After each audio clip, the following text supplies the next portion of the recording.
مجھ سے یہ سوال کیا گیا ہے کہ بیوی کیسی ہونا چاہیے. میں کہتا ہوں بری بیوی کوئی مجھ کو دکھا دے تو میں سوال کا جواب دوں. میں اس کا بھی دعوے دار ہوں کہ میں نے آج تک کوئی بدصورت عورت بھی نہیں دیکھی. آنکھیں رکھتا ہوں, دنیا دیکھی ہے, اگر ہوتی تو آخر میں نہ دیکھتا. ہمارے پڑوس میں ایک میاں بیوی رہتے ہیں جن کا جوڑا پوری طور سے مل گیا ہے.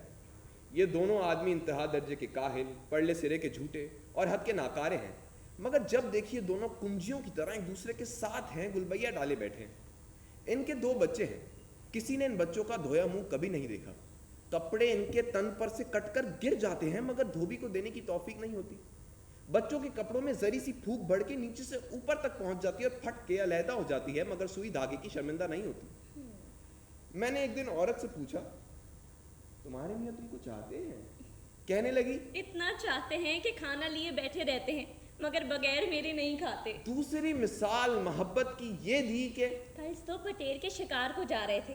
میں نے کہا آپ روز جاتے ہو مگر کبھی ایک پر بھی گھر پہ نہ آیا. بس غصے میں ایک ڈنڈا میری پیٹھ پر رسید کیا. میں بھی دوپہر تک منہ پھلائے رہی, نہیں بولی.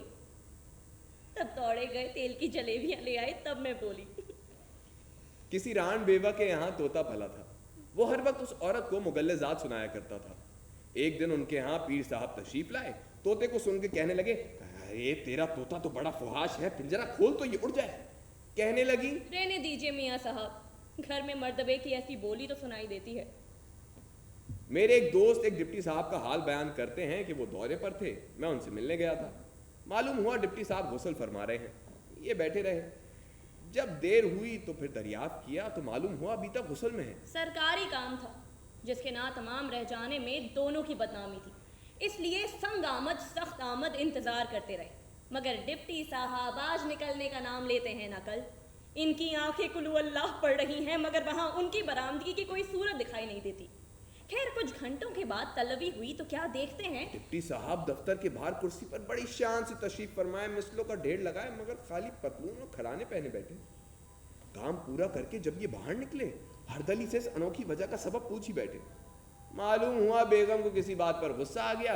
انہیں اس بات کا حکم دیا کہ آج اس مونڈی کاٹے کو کپڑے نہ دیے جائیں. خیال تو کیجئے کہ جاڑوں کا مہینہ, خیمے کی زندگی, لیکن اگر ڈپٹی صاحب کو یہ باتیں پسند ہیں تو ہم آپ برا ماننے والے کون.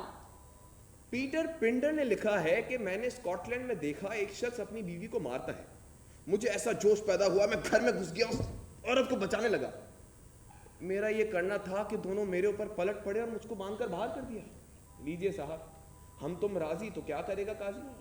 کیوں صاحب, اگر کسی کو فتنہ و فساد والی زندگی پسند ہے اور ایسا ہی شریک زندگی بھی پسند ہو تو ہماری آپ کی پسندیدگی ناپسندیدگی کیا چیز ہے. آپ کو اکثر اس طرح کی باتیں سننے کا اتفاق ہوا ہوگا. اے یا الہی, یہ ہاتھ تھکے, یہ تن تن کو ٹپکے, یہ مچمچاتی گھاٹ نکلے, تب میرے دل کو ٹھنڈک پڑے. پڑوسی والے ادھر ادھر کھڑے نفرین کر رہے ہیں کہ بھئی کیا برے لوگ ہیں, کیا کتے بلی کی زندگی بسر کر رہے ہیں. خیر شور و شگف مٹ گیا. میاں صاحب اپنے کام کو چلے گئے. بی ہمسائے کچھ تو ہمدردی کرنے کے لیے اور کچھ زیادہ ٹوہ لینے کے لیے کھڑکی کی طرف سے اندر داخل ہوئے. دیکھا کہ ایک طرف کا دال سوجا ہوا ہے, آنکھوں کی لالی باوجود منہ دھونے کی مٹی نہیں ہے. حال تو پہلے سے سب جانتی تھی, انجان بن کر پوچھنے لگی, ارے بہن کیا بتائیں, آپ ہی لڑے, آپ ہی خفا ہو کر چلے بھی گئے. یہ دیکھو کھانا بھی نہیں کھایا, پان کی ٹپیا بھی ساتھ نہیں لے کر گئے. جی کرتا ہے کہ دن بھر بن پان کے رہیں گے تو منہ صابن ہو جائے گا. لیجئے صاحب, یہ تو گئی تھی کہ اگر وہ میاں کی ایک برائی کریں گی تو ہم 10 کریں گے. وہاں رنگ ہی دوسرا دکھا. میرے ایک مرحوم دوست کہا کرتے تھے کہ بیوی کے ناز و انداز ہر طرح کے اٹھائے جا سکتے ہیں, لیکن ایک بات ناقابل معافی ہے, وہ یہ کہ یہ لوگ کبھی کبھی مر جاتی ہیں.